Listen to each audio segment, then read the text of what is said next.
Hello human beings, PowerGamer here. Lately I've been having trouble deciding what I want to do with myself, so I figured I'd let someone else decide for me. That's right, I now officially have a narrator. Aidan got up from his chair.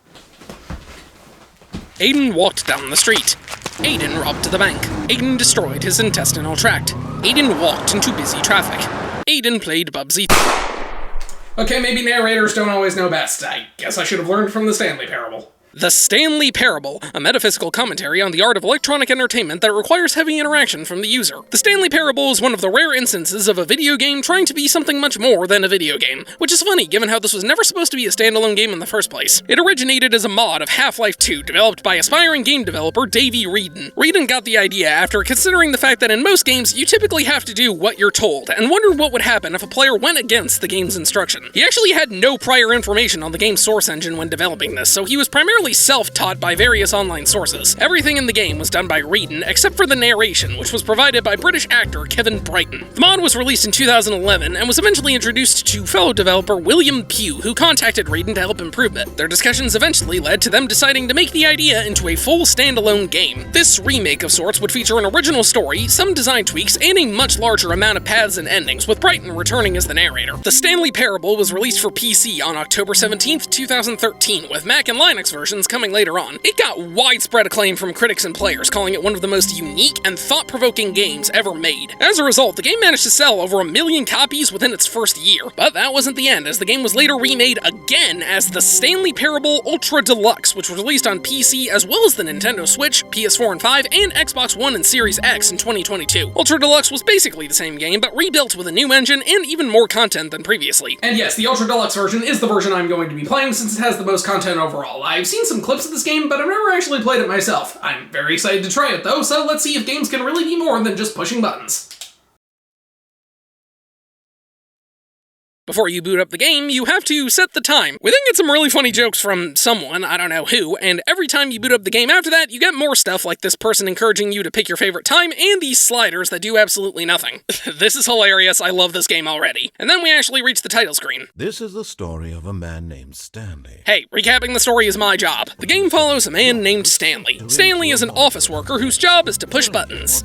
And that's it. They tell him what buttons to push, he pushes them, and the cycle continues. Stanley's very happy with his job, though he must have low standards. Until one day, when no orders come through, he exits his office to find all of his coworkers have vanished, and now you need to find out what happened. And that's it. It's as basic as possible, but that's the idea. Stanley is possibly the most blank slate character I've ever seen in a video game. He never talks, and you never see him since the game's in first person. He is a vessel for you, and nothing more. Now, the real star of the show is the narrator. Throughout the entire game, an off-screen British narrator will instruct you on what to do. This game is essentially a glorified walking simulator. All you can do is look around, walk, push one button to occasionally interact with things, and crouch, which serves no additional purpose whatsoever. You can't even jump, and if you keep trying, you'll actually get an achievement for it. This is one of the most basic games I've ever played, but that's not where the Stanley Parable shines. This game is a full-blown commentary on the art of video games as a whole, and the idea of being able to choose what happens. As I said, the narrator tells you what to do, but he doesn't command you or anything. No, he says what you should do as if you've already done it. Right off the bat, you come across a set of 2 doors, and he says Stanley enters the left door. You can go through the door on the left, but you can also go through the door on the right, much to his dismay. And from this point on, you discover what the Stanley Parable is really all about. You walk around exploring Stanley's office building, while the narrator frequently tries to give you orders, but you don't actually have to listen to them. Within certain limitations, you are free to do whatever you want as you walk around. You could follow the narrator's instructions and see the story he wants to tell, or you could flip him off and ignore everything he says. The Stanley Parable is not about intense gameplay or a complex story. It is a subversion of the idea of video games as a whole, while also providing some amazing comedy.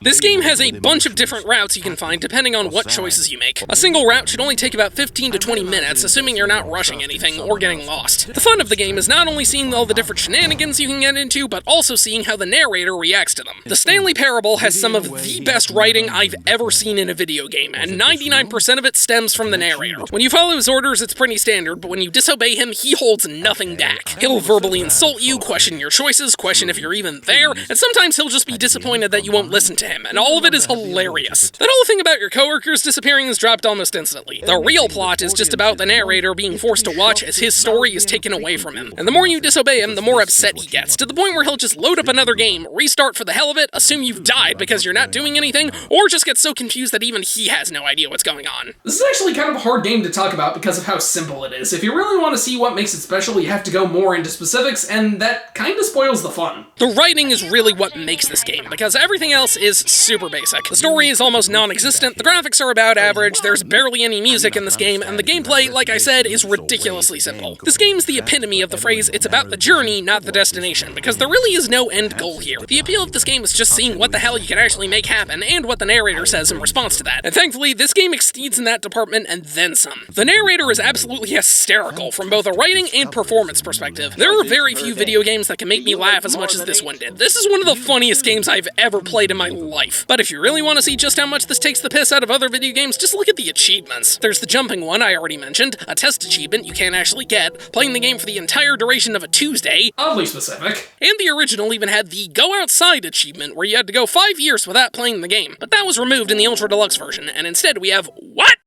10 years? I have to wait 10 years to get this achievement? Are you mad? Well, I don't see myself getting that anytime soon, so I guess I'll just go over the actual routes. There's a lot of them in this game.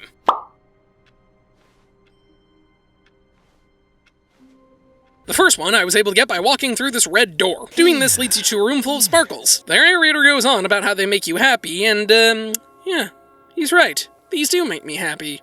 They're just so peaceful. It's like all the problems in the world don't exist anymore. And it's all thanks to these wonderful— ooh, what's in the door? Ah, it's just some stairs. The narrator warns you that you could die by falling off of them. Yeah, I should probably listen to him. Back to the sparkles. Wow, it's even better the second time. This makes the northern lights look like a desk lamp. It's just so magical. Yeah, I'm bored now. Back to the stairs. Now he warned me if I die, I'll reset the game, so I just won't die. Geronimo! See, I knew I'd live. Let's do it again. As you keep jumping, the narrator just gets sadder and sadder, and look, buddy, I think I've gotten all the value I can from some colors. Leap of faith, baby! Is it over? It's going to restart, isn't it? I'm going back. Well, that was a great way to start. Next up, I decided to go into my boss's office, and the narrator got fed up with me typing in the wrong key code. I'm bad with calculus. I then went down the elevator. There's a mind control facility down here, but I'd rather escape. I always trust wall rating. Going down here, we end up falling, and Stanley is almost crushed, but he staved at the last minute. Now we need to walk down here, and there's a museum. The narrator is replaced by a woman. I'm sure that will lead to some very civil discussions on the internet, and this place is filled with various memorabilia from the game. That should be worth something in the future. And here's this dark little room. I guess there's nothing else to do other than shut the game off. Wait, why am I back here? But listen to me. You can still save those two. Well then tell me! Come on, I'm running out of time, and dead. Why did my first two choices kill me? Well, going upstairs didn't go so well, so this time I'm gonna go downstairs. This results in Stanley being trapped in an infinite loop of rooms as the narrator tries to force him to go insane and make us think we're in a dream. Yeah, I've seen that plot twist a million times, buddy, and this ain't a dream. If it was, my teeth would be falling out and I'd be speaking with old classmates in my grandma's house. Eventually, we cut to a woman named Mariella, who finds Stanley passed out in the middle of the sidewalk before carrying on with her day. Typical life in New York City. 3 endings in, and we've died twice and gone insane. That's a new personal best for me. But at last, he'd had enough of the amazing room and took the first open door on his left to get back to business. Yeah, maybe he's right. I should go back the other way. Secret elevator! This leads to a room filled with monitors and thus kicks off the most absurd and hilarious ending in the game. The narrator gets upset that you were spoiled, so he resets the game prematurely, but doing this causes the layout of the office to change, sending you back to the monitor room and even this empty cabin, forcing him to reset it over and over again. Eventually he gets fed up and has you follow the adventure line, which twists all over the place and even adds some music to lighten the mood.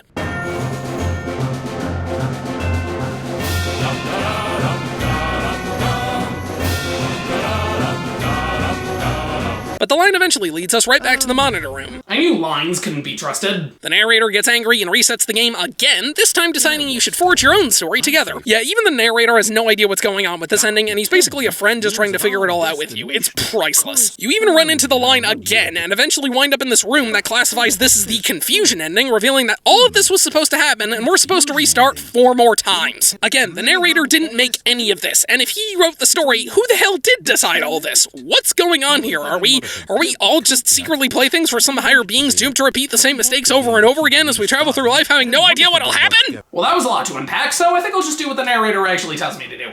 Well, obeying all his orders means going through the door on the left, going upstairs to your boss's office, entering the correct code on the keypad, heading down this elevator, and entering the mind control facility. Here you discover that everything in the office is under constant supervision, and they are controlling your every move. This is why I never went to college. You must enter this elevator and travel through this room full of buttons and monitors. Eventually, you find the power source and push this button to shut it off. This opens a door and allows Stanley to finally roam free. Now that I've done that, I'm gonna completely disobey him. Go in the right door to see the employee lounge, and he tells you to go through this door, which takes you to the main path. Not happening. Go into the warehouse and board the cargo lift, then wait until it's over this railing to jump. Eventually you'll come across these two colored doors, and he'll tell you to enter the red one. I already did that, so I'm going blue. After 3 tries, you wind up in this unfinished room. The narrator gets fed up, so he sends you back, but also gives you a third option. It doesn't matter which one you take, they're all the same. He then asks for your feedback on if that option improved the game. Oh, of course. A 3. Really? Some people just can't handle critique. He then adds a leaderboard, and when you give feedback on that, he asks you to test a prototype of his new game. A cardboard baby will crawl towards fire, and you have to push this button to send it back. Thrilling! He says the meaning doesn't become clear until 4 hours in, so we're in this for the long run. Okay, I'm bored. You heartless bastard. He then gets so mad at you, he boots up another game completely. In the original, it was Minecraft, but in the deluxe version, it's Firewatch, a game I've never heard of. The narrator is horrified that it's an open-world game, so he boots up Rocket League instead, or Portal in the original. We have some fun, and he leaves us for dead. Just like Monopoly night at Grandma's house. I'm just messing with ya. We did not have fun. If you fall in this hole, you wind up navigating an abandoned warehouse, and the narrator is gone. Eventually, it all gets reset, so I'm gonna assume they forgot to write an ending for this. Now I'll take a shorter route. If you get on the cargo lift and jump off, Stanley dies, and the run ends there. I now bring you the absolute best moment in the game, and what might be one of the greatest things in video game history. After going left and passing through the meeting room, you can open the door to the broom closet. Stanley stepped into the broom closet, but there was nothing here, so he turned around and got back on track. You can seriously just sit in here, and the narrator will continuously ramble about how baffling it is that you're just standing in the broom closet. Maybe to you this is somehow its own branching path. Maybe when you go talk about this with your friends, you'll say, "Oh, did you get the broom closet ending? The broom closet ending was my favorite." I hope your friends find this concerning. Eventually, he assumes you've died and asks someone else to come take your place. Well, I've come to a very definite conclusion about what's going on right now. You're dead. You got to this broom closet, explored it a bit, and were just about to leave because there's nothing here, when a physical melody of some This goes on for a good 5 minutes, and it's the funniest part of the entire game. Eventually he does run out of things to say, but if you go back after a reset, he'll get angry again, and then after another reset, he'll just board up the door so you can't go in again. That is incredible. When you go down the mind control facility, you can actually go back up in the elevator to the boss's office. If you repeat it a few times, the narrator will be so enthralled by your storytelling choices, he'll hold a press conference for you to discuss it with the public. This will be a much more interesting speech if Stanley could actually talk. Jumping off the cargo lift didn't go so well, so I'm gonna actually write it this time. The narrator mentions Stanley has forgotten about his wife, and you wind up in this dark room with a phone. Answer it, and you're transported to Stanley's apartment, only to be greeted by his lovely mannequin. Yep, this was all a joke set up by the narrator. Stanley doesn't actually have a wife. He then proceeds to tell the story about the death of a man named Stanley as his apartment slowly morphs into his office. By simply remaining here, Stanley is slowly dying as he has no true purpose in this world and is effectively wasting his life away. Hello, this is the writers of the Stanley Parable. I didn't give you permission to write my biography. Yeah, that depressed me, so we're going back to the cargo platform. You get slightly different dialogue if you step on it, step off before it leaves, and then jump just for the hell of it. I'm going back to the basement. Don't waste your time with these buttons, they do absolutely nothing. I should know. Reach the power source and hit the on button instead of off. This initiates a self-destruct sequence which leads to an impending countdown. You scramble to escape as the narrator laughs at your suffering before the thing goes boom. And you called me a heartless bastard. All I did was kill a baby. I didn't laugh about it. Back to the platform, and instead of answering the phone, I unplug it. The narrator is baffled at my decision, and he comes to the conclusion that I'm not Stanley. You're realizing this now. He realizes I have no idea how to make choices, so we get this fun little newsreel explaining decision-making. It's about as effective as that unit in my 7th grade health class. We then head back through the office, and things are a bit different when we reach the boss. Stanley must speak into this microphone, but he's still a mute, so the narrator goes into a fit before we reset back to the doors. I tried to progress the story, but it keeps cutting, so I have to go right, which causes the game to have an aneurysm.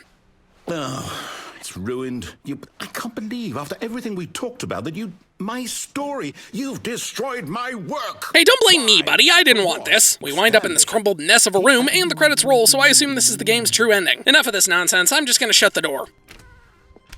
Still better better than that baby game. Screw around in here for a bit, and you can actually sneak out the window into the vast white void of nothingness. It's just like school. The narrator asks if you're sick of this gag, and he'll either blabble about decisions again or berate you in song. And now we reach the absolute worst ending in this game, the art ending. Remember when I said the baby game doesn't get good until 4 hours in? Yeah, that wasn't a joke. You actually have to play this game for 4 hours! Okay, I get the gag, but seriously, who thought this was a good idea? This is literally just a colossal waste of time. But it gets worse, because 2 hours in, this puppy starts being lowered into piranhas, and you have to push a second button to prevent that. If either of these things fail, you have to start all over again. Granted, this isn't hard, and you have plenty of time, but that feeling of being able to fail and having to spend another 2 to 4 hours to try again is terrifying, just knowing that it's possible. A slight mistake makes my heart pound out of fear that I've wasted all my time. Wait a minute, I get it now. That's the idea! The process of doing this shows how difficult life can be, and failure can lead to devastation. Failing to protect the baby and puppy feels horrible, just like it would in real life. It's brilliant! It's incredible! It shows the fragile nature of the human spirit and gives us empathy for these digital slabs of cardboard! And after pushing these buttons for 4 hours, you learn that when you die, you will be salvaged by this art god and spend eternity performing improv comedy. Never mind, this was a horrible decision. Well, that's 4 hours of my life I'm not getting back. Going back to the mind control facility and climbing on this desk allows you to fall to the bottom. Apparently this was originally a bug that they turned into an ending, but I do not trust this guy, so I think this was planned all along. We've got 2 original endings left, and I never would have figured these out without the internet. You have to enter the boss's office and leave as the doors close, then run all the way back to Stanley's office, climb these stairs, and leave via an escape pod, all with no dialogue from the narrator, and then you have to hit these computers on 5 separate run-throughs, which sends you to heaven. Heaven is full of buttons to push, because that's what Stanley loves to do. Honestly, this sounds like a good deal to me. And that's all the endings that were in the original game. I mean, technically there's 2 more, but one's more of an Easter egg than an actual ending, and it only appears at random, so I'm not getting that. And the other is only in the PC version, and I'm playing this on the Switch. But this is the deluxe version, so we have some new endings as well. Going through the new content door takes you on a small ride, and after this elevator, you come across the jump circle. Could it be? Could it actually be? You only have a small amount of jumps, but I don't care! This is incredible! This alone makes the Ultra Deluxe version worth it! You get in another elevator, and that's it. Well, I'm satisfied, but the narrator isn't, so he resets the game, and what the hell happened to the office? He tells you to crawl through this vent, and you wind up in the memory zone. The narrator was so appalled at the excuse for more content that he wanted to reminisce about the old Stanley Parable, so you walk into this cabin for a trip down memory lane. You see some high praise the game got, as well as photos and the most iconic elements. But upon exiting the cabin, you find the bad parts of the memories. Some negative reviews from the website Pressurized Gas. I'm embarrassed at how long it took me to get that joke. This makes the narrator sad, so he decides to improve things. One review suggested a skip button, so he makes one. Now you can easily skip through his dialogue when he starts rambling. Seriously, the dialogue here just keeps repeating over and over again until you hit the button. He just keeps going, and you just keep skipping. But after the 3rd time, you realize that the door is gone. And not only that, but every time you press the skip button, you skip ahead further. It goes from a few minutes, to 12 hours, to a week, to so long the narrator stops counting. We hear him slowly go insane from the increasing loneliness, as no matter how hard he tries, there's no way for Stanley to leave, and if Stanley can't leave, neither can he. The room continues to deteriorate, and eventually the narrator vanishes completely. By the end, the room has been destroyed, and Stanley is free to wander a desert wasteland, and the game resets. Well, that was more terrifying than any horror game can ever hope to be. After that trauma, the narrator seems to be back to normal, but he's still unsatisfied with the Ultra Deluxe version, so he decides to make a full-blown sequel. He creates a giant display center for you to explore, and there's all kinds of stuff. Balloons for the office, figures to collect, a button that says gym, an emotional support bucket, and best of all, the infinite hole, which you can hop right in. Don't worry, you can teleport back out at any time, so I'm going again. Yahoo! Wait, what? That's a bottom! You lied to me! Well, fine, just to spite you, I'm going again. And again. Yeah, the thing keeps getting smaller and smaller, and eventually it's basically nothing. You can't teleport out, so he just leaves you, but then it starts lowering itself. And you gain the ability to, oh my god, you can actually see Stanley! So that's his face. You can change the camera angle, the music, the background, and even what Stanley is. That is until the narrator wakes you up and gets you out of the hole. In the end, you find this conference room where the narrator puts all his ideas together and sees it's just a jumbled mess, so it's probably best to scrap it. Getting this ending lets you find this vent in the warehouse, where you find a tape recorder, and the narrator calls you an idiot again. It also spreads these figures of Stanley throughout the office. Getting them all gives you an ending where the narrator forces you to recollect them over and over again, and even shows you a video clearly made with Windows Movie Maker. You eventually return to your office, and the narrator questions his existence, but decides to tell the story again anyway. That's all the original endings the Ultra Deluxe version adds, but we get a lot, and I mean a lot more, thanks to the bucket. Upon finishing the sequel ending, this bucket can be picked up in the office at any time. By taking it with you, you can alter some of the endings from the original game, and by some, I mean almost all of them. Some endings are the same thing but with different dialogue, others it changes completely. So let's just get this over with as fast as possible. Hitting the off button, the door closes to prevent the bucket from leaving the building. Hitting the on button lets you see clips of birds instead of blowing the place up, a much happier ending, don't get used to this. Falling to the bottom of the facility has Stanley and the bucket start a new life together by decorating the area, and then Stanley goes insane because, of course, going in the escape route, the museum is now all about buckets, but Stanley still gets crushed. Going back up the elevator, Stanley tries to express the greatness of hitting the number 3 on the keypad, but the bucket doesn't see it. So Stanley holds a press conference that no one shows up to. I assume because at the last one he didn't say anything. Yeah, who am I kidding? Most people would prefer that compared to what's normally said at big gatherings. The escape pod, we get this moment of Stanley placing the bucket inside it and sending it off to be free. The broom closet apparently claims the bucket belongs to it, so the narrator puts stickers on it that stay there permanently. Instead of the adventure line, this elevator leads to an intervention from characters of the last game who think Stanley is too attached to the bucket. I don't know what would give them that idea, so you follow the line again and reach a bucket destroyer. The narrator tells you to murder the bucket, but this ain't the companion cube from Portal, so I don't. Worth it. Both the cargo platform jumps are exactly the same, just with different narration. Going into the vent, you find the tape recorder, which now details how addictive the bucket can be. Answering the phone has Stanley start a new life with the bucket as he takes it home and back to work with him. Looks like things get a little spicy here. Coming soon to a theater near you. And unplugging the phone leads to the narrator giving you a lesson on jokes, but he can't seem to get it right, so the game glitches again. This time we're on the roof. Staying in the office is the same, only Stanley has the bucket with him now. Trying to enter heaven makes it more biblically accurate.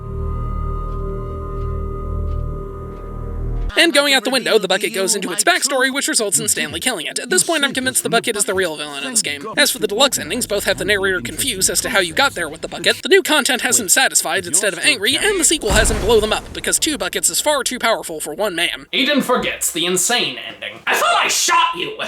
Well, he is right. The only thing different is that Stanley is upset about losing his bucket, and Mariella has her own. That's all the endings the bucket changes, but it does have one more that's completely original. If you try to get to the red and blue doors, you'll be greeted by the sign that says, "No buckets allowed." The narrator is concerned you don't know what a bucket is or isn't, so now we're on a game show. Is this a bucket? I'm gonna say yes. Incorrect. Dang it. This one, I'm going no. Correct. Yeah, I knew it! Well, this can't be a bucket. Incorrect. Oh, come on. Alright, that one's definitely a bucket. Are you hallucinating? This is a tractor. It's an enormous machine that tills the earth. I thought this was a gimmick. How on earth did you manage to screw it up? Absolutely incredible. Then what have I been keeping my sand in? Oh, nope, I see it. That has got to be a bucket. Correct. Yep, my mistake. Alright, I got this. There's no way that's a bucket. Trick question. Both. Gotcha. I have so many questions. Nothing there. Oh no, I'm not falling for that again. Okay, you and I both know there isn't anything here. And I don't appreciate the implication that nothing is a bucket when we both clearly know that a bucket is something, and therefore nothing could possibly be something. You know what? I'm too confused to even sort it out.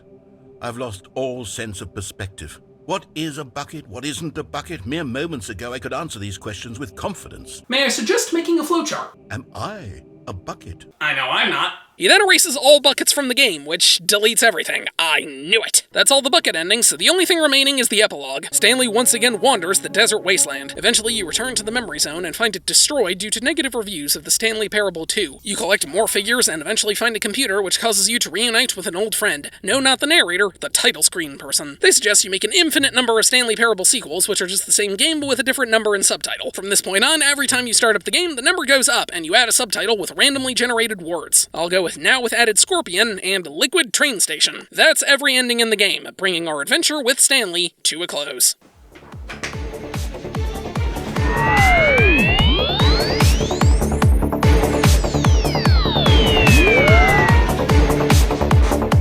Game conquered.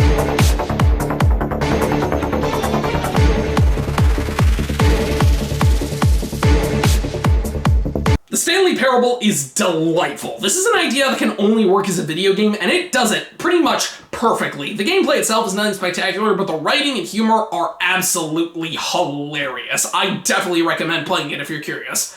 But I will admit, once you're done, there's not much of a reason to go back to it. Once you've seen everything the game has to offer, it doesn't really have as much value as it did before. I definitely had a good time with this game, but I don't know if I'm gonna play it again. Which, now that I think about it, isn't such a bad thing if it means I'm gonna get that achievement. And you know what? Maybe they're right. I'm not just gonna go outside, I'm going to super go outside!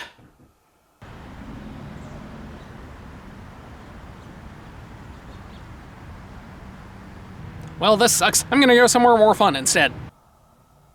Are you really still in the broom closet? Standing around doing nothing? Why? Please offer me some explanation here. I'm genuinely confused. You do realize there's no choice or anything in here, right? If I'd said Stanley walked past the broom closet, at least you would have had a reason for exploring it to find out. But it didn't even occur to me because literally this closet is of absolutely no significance to the story whatsoever. I never would have thought to mention it.